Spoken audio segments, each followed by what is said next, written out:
Why your wide receivers suck in college football 25. This is yet another video in the series where we're going over each of the position groups in the game and every single archetype to show you what you guys need to know about each one of them and why they aren't progressing. There are 3 different types of wide receivers. There are route runners, there are deep threats, and there are physical wide receivers. And the physical wide receivers can be broken down even more when you're talking about recruiting, because there are both athletic physical receivers and just regular physical receivers. As far as this video goes, we'll just be focusing on the 3 different archetypes, because once the player gets recruited and commits to your team, whether they're an athlete physical or just a regular physical receiver won't really make a difference in the long-term value, but it does have a difference on what the starting abilities are for each of the players. And that is something to note, because there's quite a big difference between a regular physical receiver and an athletic physical, which we'll talk about a little bit later in this video. The first archetype we'll talk about is the deep threat receiver, and these guys are super fun to use. These guys are so fast. They excel in speed, acceleration, agility, and oddly enough, they generally have pretty great catching and deep route running. The deep threat archetype receivers get a handful of abilities that are archetype specific. One of those abilities is shifty. This one increases the wide receiver's ability to maintain their speed throughout their cuts and turns. They also will get the ability layout, which is the ultimate ability to be able to secure diving catches. And then lastly, one of my favorite abilities in the game, which is takeoff. This one is an ability that helps them to be able to get an insane boost off the line whenever they're not being pressed. And again, if you want a more full definition of how these players progress the way that they do, you could definitely check out the first video in this series where I talk about quarterbacks, because I go a lot more in depth in that video about specifically why they upgrade the way that they do. In this video, I'll be showing you mainly the speeded up version for the people who have already watched the first video, so I'm not repeating the same information in every single video in the series. But long story short, deep threat receivers, we're going to be using Travis Hunter as the main person we're looking at in this video. It's interesting when I'm looking at each of the upgrade tiers for deep threat receivers, they are pretty solid. Route running actually upgrades at a very fast clip. It only takes 6 skill upgrades to upgrade your route running ability, which is really, really good. Your hands are also an attribute that upgrades quite quickly. Elusiveness also, both of them require 7 to max out, and then your IQ also requires 7 to max out, same as how these guys have. So your IQ, elusiveness, hands, and route running are all identical for how fast that they upgrade, which means that the receivers are just going to get really, really good. That these deep threat receivers are just going to get really, really good across the board. The things that they don't upgrade well is their power abilities, which really isn't that important. It's your strength and toughness. Injury may come into play, but it's a slow upgrade bucket. And then quickness is also something that kind of sucks, but doesn't upgrade very well, and that's your speed and acceleration.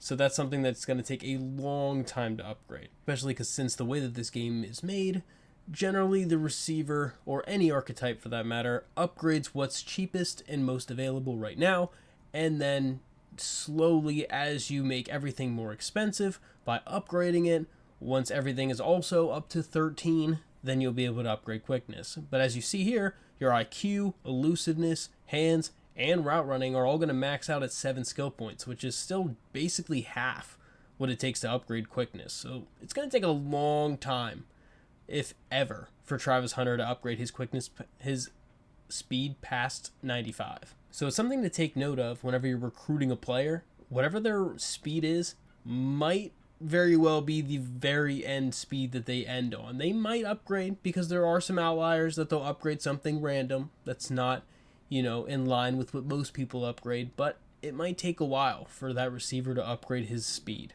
Next is the physical receiver. Now again, there are athlete physicals and regular physical receivers. The regular physical receivers are great at short route running, they're great at spec catch, catching traffic, release, and jumping. But interestingly though, the athlete physical receivers are kind of worse across the board, and all of those, except that they're pretty sizably better at speed and acceleration. So it's kind of like a cross between a deep threat and a physical receiver. It's kind of like a healthy balance there. So they definitely have their place, but it seems like EA did a pretty good job at balancing all these receivers to be pretty good at what they're supposed to be good at. Now, these guys get a couple abilities as well that are archetype specific. 50-50 is one of them, which is a super fun ability. This one, with a positional advantage, will give them a nice ability to win those one-on-one jump balls downfield or in the end zone. And it depends on how good your ability is upgraded to see how far of the throw it has to be, but generally it always works in the end zone. So they're nice for red zone targets. And they also get the balanced ability, which increases their ability to break tackles whenever people are trying to do hit sticks or strip attempts. So as we look at our physical receiver example here, Mr. McMillan, he's got the same problem as the deep threat receivers have. So your power upgrades so slow. So if, especially a physical receiver who's already better at the power type abilities is going to work out okay in your favor, since you already have better attributes here. They're not going to upgrade as much, so it's going to make you a more well-rounded player than a deep threat receiver would be. The deep threat receiver is really going to upgrade the abilities that make him a better deep threat, while the physical guys are going to upgrade their more or less deep threat abilities and route running abilities to make them more of an overall good receiver. Route running is the same exact thing. It's a 6 upgrade with 2 left, your hands 7, elusiveness 6 with 2 left, and same here, IQ 7. So oddly enough, quickness also exactly the same. So a deep threat and a physical receiver, their upgrade buckets are exactly identical, which is wild. To be honest, I did not expect that before I did the research for this video. So it leads me to believe that having a physical receiver, which was already my favorite type of archetype, but a physical receiver is going to make you the most balanced receiver possible, since they're already better at power abilities, and it's going to take forever, if ever, that you're going to even upgrade those abilities.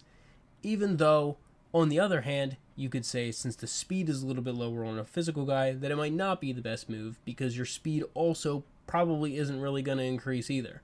So it's very balanced, because if you take your athletic physical receiver who has a little bit better speed right out the gate, they're going to sacrifice in the power attributes. This power ability is going to be lower, and vice versa. If you pick a regular physical receiver, the power is going to be better, but down here you go to quickness, and the quickness is going to be worse. So it's kind of a give and take. You can't have it all. Then lastly, we have route runners, and these guys are great at just overall route running, but oddly enough, they're not better across the board in all route running abilities. They more or less are just better at medium route running. But what I like a lot about route runners is this ability cutter. It's the only ability that's archetype specific to route runners, but it gives them the ultimate cut moves against man coverage. Now, it depends on if you're playing online or not. Sometimes you don't really run across a lot of man coverage, but playing against the AI, when you're playing against a decent amount of man coverage, these guys can be completely overpowered with having a nice cutter ability and good route running. These guys are open all the time. But as we look at Xavier Restrepo for his ability upgrades, we see kind of the same situation going on here. Your elusiveness is a 6 upgrade, your route running is low, your hands are cheap, the IQ is cheap. It's literally exactly the same. Your quickness and your power are a slow upgrade bucket, and everything else upgrades where its max is 7.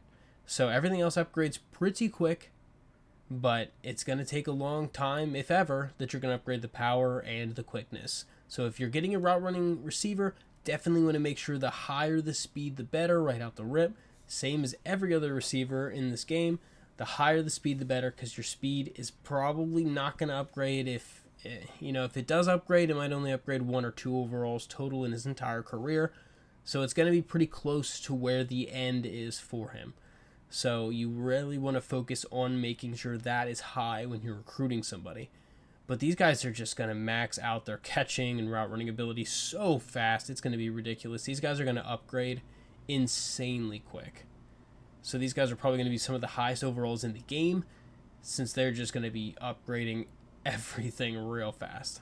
But after doing the research for the video, one of the ideas that I thought about is that sometimes you can find some pretty fast route running receivers. I've seen some guys up in the mid to high 90s speed for route runners, and these guys can be moved to running back, and they would be kind of insane running backs with their speed, their acceleration, change of direction, the catching ability, and the route running. I feel like there's potential there that could be a pretty nice move.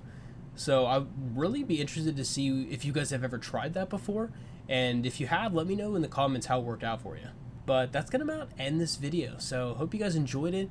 If you have any other comments you want to let me know about other wide receivers that you've been liking, other archetypes, other different builds that you've been using, I would definitely love to hear it in the comments to be able to continue our conversation here and to continue to build the community. So hope you guys enjoyed it, and I'll see you guys in the next one. But until then, why don't you check out one of these videos.